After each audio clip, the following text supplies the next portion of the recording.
الله الرحمن الرحيم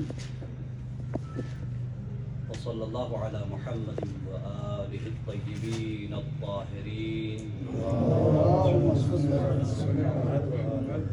اللهم وفقنا بالعلم النافع والعمل الصالح. اللهم وفقنا لما تحب وترضى.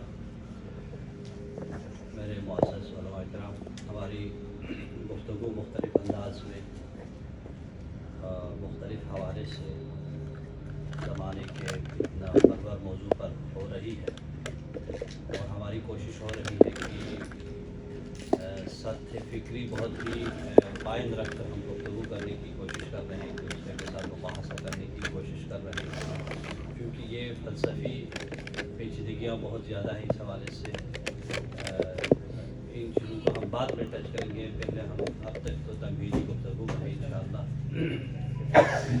اس میں آپ اور ہماری ذمہ داری یہ ہے کہ ہم اپنی فکر کو مضبوط کریں اور اپنی خواہشات پر کنٹرول کریں اور ذہنی الجھاؤ کو کنٹرول میں رکھ کر آگے چلنے کی ضرورت ہے۔ اور اس آج جو ہم گفتگو کریں گے، اس میں یہ جو الحاد نے کیسا ماحول پیدا کیا ہے اور الحاد کے اثرات کیا ہیں، اس پر ہم مختصر گفتگو کریں گے تاکہ ہمارے ذہن میں رہیں کہ جو ملحد ہیں وہ کس طرح سے زندگی کر رہے ہیں۔ وہ حضرات یورپ میں یا پوری دنیا کے گوش کنار میں جتنے بھی ملحدین ہیں، ان کے اوپر الحاد کے اثرات کیا ہیں، ان کی زندگی کی نوعیت کیا ہے، اس حوالے سے ہماری گفتگو ہوگی۔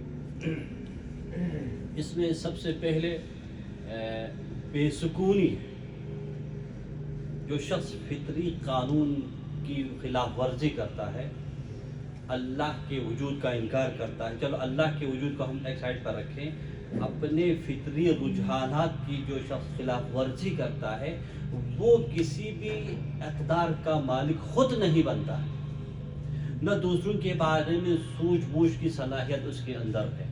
اس کا پورا ہم و غم وہی مادہ ہے، وہی دنیا ہے، اور یہی مال دولت، اور اس سے ہٹ کر کچھ بھی نہیں ہے۔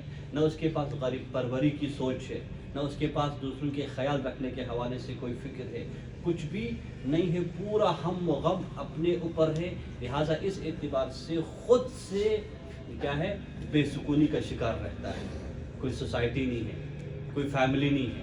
اب یورپ کی بات ہم بعد میں کریں گے، ایک عجیب و غریب ماحول سننے میں بھی آتا ہے اور دیکھنے میں بھی، اس اعتبار سے کہ وہ کس طرح سے زندگی بسر کریں، بے سر و سامانی میں، یعنی خربوں ڈالرز کے ہوتے ہوئے بے سر و سامانی میں ایک ایک بندہ بہت بڑی عمارت میں عالی شان، جس طرح سے ہم شداد جیسے محل کے اندر ایک بندہ رہ رہا ہے، ایک بوڑھی عورت رہ رہی ہے، عالی شان، لیکن سکون نہیں، ان کے پاس مرجع نہیں، عبادت کا کانسیپٹ نہیں، یعنی اتنی گندگی کا ماحول ہے، باوجود اس کے سب کچھ ہوتے ہوئے بھی کچھ بھی نہیں ہے۔ سب سے پہلا اثر الحاد کا بے سکونی ہے، پہلا اثر بے سکونی ہے، اور دوسرا اثر ذاتی مفاد پرستی ہے، یعنی ایمان سے خالی شخص اپنی ذات کے علاوہ کسی کے بارے میں فکر نہیں کرتا، اور کسی بھی چیز کا نہ انسانی نہ اخلاقی اقدار کا مالک بن سکتا ہے، نہ خود بنتا ہے، نہ دوسروں کے لیے اس طرح کی سوچ بوجھ رکھتا ہے۔ یہ خطرناک اثر ہے۔ اس حوالے سے القلق و عدم السکون، جو علماء نے تعبیر کی ہے، الانانیت تقدیم المصالح الشخصیہ، ان الانسان الذي يخلو من الایمان لا يملك قیما سوى مصالحہ ذاتیہ، ذاتی مفاد کے علاوہ کسی بھی قیمت اور اقدار کا وہ مالک نہیں بن سکتا۔ ولا تظہر فیہ میول نحو القیم الانسانیہ، انسانیت نامی کوئی چیز اس کے اندر نہیں ہوتی۔ بے سکونی، مفاد پرستی، ٹھیک ہے، اس کے علاوہ اس کے پاس کچھ بھی نہیں ہے. وہ دوسروں کے بارے میں کیوں سوچیں, دوسروں کے بارے میں وہ فکر کیوں کریں؟ دوسروں سے ہمدردی کرنے کے اس کے پاس وہ صلاحیت ہی ختم ہو گئی ہے, چونکہ اس نے فطری رجحانات سے انکار کر دیا ہے, خدا سے انکار کر دیا ہے. لہذا مفاد پرستی اور مفاد پرستی میں ابھی بتایا سب کچھ ہوتے ہوئے بھی بے سکونی ہے, فیملی لائف نہیں ہے. یعنی الحاد میں فیملی لائف ٹوٹلی افیکٹڈ ہے, یعنی فیملی لائف متاثر ترین ہے. یعنی باپ بیٹا بیٹی ماں ساتھ نہیں ہے, شوہر بھی الگ ہے, بیوی بھی الگ ہے, بیٹا بھی الگ ہے, کیا ہے بیٹی بھی الگ ہے. ٹھیک ہے, ایک عالیشان شداد جیسے محل میں دو بندے نہیں رہ سکتے. یہ ماحول ہے, بے سکونی ہی بے سکونی ہے. یہ خطرناک چیز ہے. ٹھیک ہے, فیملی لائف نہیں ہے, خوشی نہیں ہے. کہیں سے تھک کر آ جاتا ہے, چلو جاب سے وہ تھک کر آ جاتا ہے, لاکھوں ڈالر کما کر آ جاتا ہے, گھر میں کہاں کدھر رہیں, کس کو بتائیں, کس کے ساتھ زندگی کریں, کس کے ساتھ چائے پیئیں. یہ بھی قدرتی اور فطری کیا ہے, اللہ تعالیٰ کی طرف سے عظیم نعمت ہے اور سکون کا باعث. اولاد کی طرف نگاہ کرتے ہی جو ہے دل میں سکون اور ٹھہراؤ آ جاتا ہے. یہ اسلام والوں سے پوچھیں, مومنین سے اس حوالے سے پوچھیں. تو الحاد میں سب سے اہم ترین جو اثر ہے, برا اثر, وہ بے سکونی اور مفاد پرستی, اقدار کا مالک نہ ہونا ہے. اور دوسری بات, ان الملحد لا یملک دافعا لفعل الخیر لغیرہ. یعنی ملحد میں دوسروں سے نیکی کرنے کا کوئی محرک نہیں. یعنی کوئی مائی کا لال ملحد نامی اس چیز کا دعویٰ نہیں کر سکتا کہ میں دوسروں کے لیے خیر چاہتا ہوں. نہیں ہے, یہ جنبہ اس کے پاس شروع سے ہی نہیں ہے. اس نے ریجیکٹ کر دیا ہے, تمام تر فطری قوانین کو اس نے ریجیکٹ کر دیا ہے. اس لیے لہذا دوسروں کے بارے میں کار خیر کے حوالے سے وہ سوچ بھی نہیں سکتا. وہ ان کان من الطبیعہ ان یکون فیہ میل فطری الی ذلک. اگرچہ فطرتاً یہ چیز ہونی چاہیے, فطرتاً اللہ کی طرف سے اس کی فطرت میں ودیعت ہے کہ وہ دوسروں کے بارے میں سوچیں, دوسروں کے بارے میں اچھائی کی کیا ہے امید رکھیں اور فکر کریں اچھائی کے حوالے سے, اور دوسروں کے بارے میں سوچیں, دوسروں کے لیے بہترین انداز میں دوسروں کے ساتھ نیکی کرنے کی جو صلاحیت ہے اس کی فطرت میں ہے. لیکن ولیکن کیا ہے ربویت الالحادیہ, التربویت الالحادیہ وطریقۃ التفکیر التي يتبناها قد سلبته هذا المیل الفطری. اس کو یعنی الہادی تربیت اور طرز فکر نے اس صلاحیت کو اس سے چھین لیا ہے. اس صلاحیت کو دوسروں کے بارے میں سوچنے, دوسروں کی غریب پروری کے بارے میں, یتیم پروری کے بارے میں, یا غریب و نادار لوگوں کے حوالے سے ان کی دادرسی کے حوالے سے, یہ صلاحیت فطرتاً اس کے اندر تھی.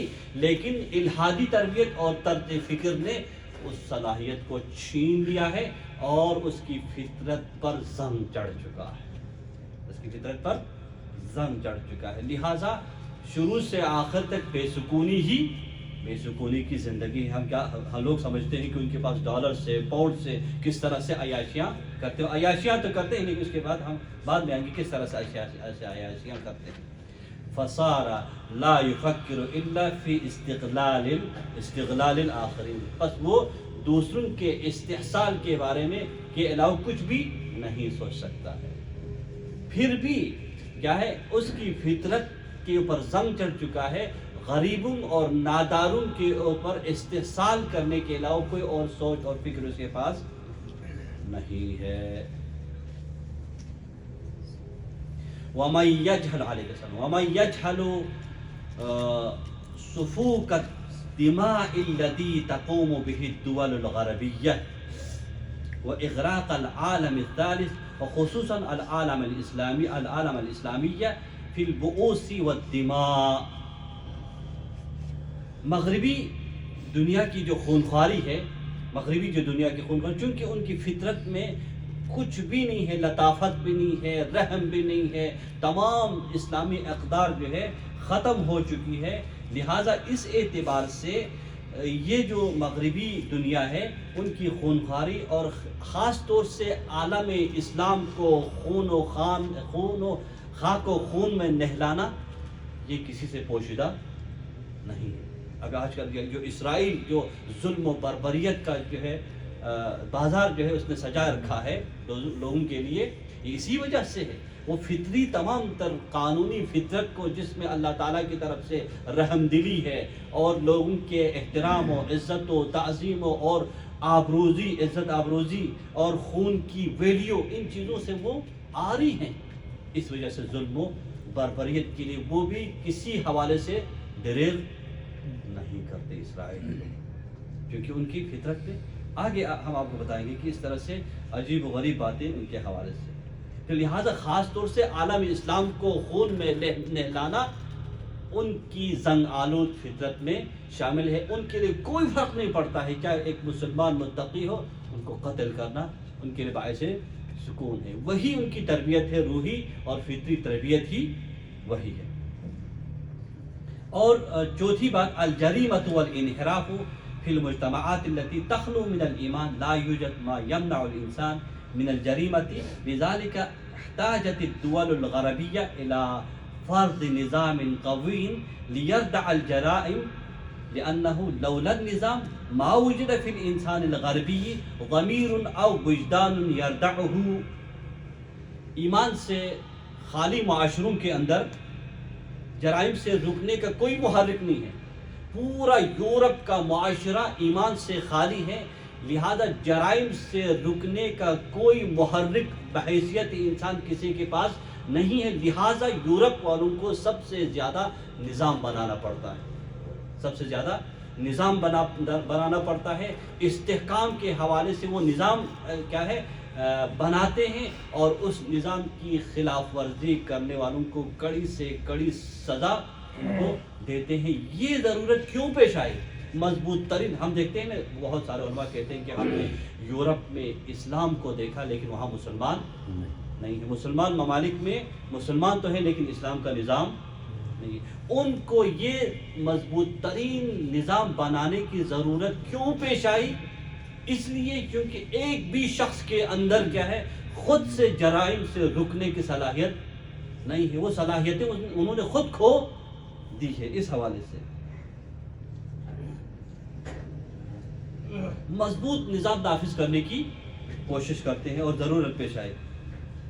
اگر نظام کی وجہ سے اگر رکاوٹ نہ ہونے کی صورت میں مغربی جو انسان ہے اس کا اپنا کوئی ضمیر اور وجدان نہیں، اپنا ضمیر اور وجدان نہیں، اس لیے بہترین نظام بنانے اور نافذ کرنے کی ضرورت پیش آئی۔ اور ماضی قریب کی بات میں آپ کے سامنے رکھنے جا رہا ہوں۔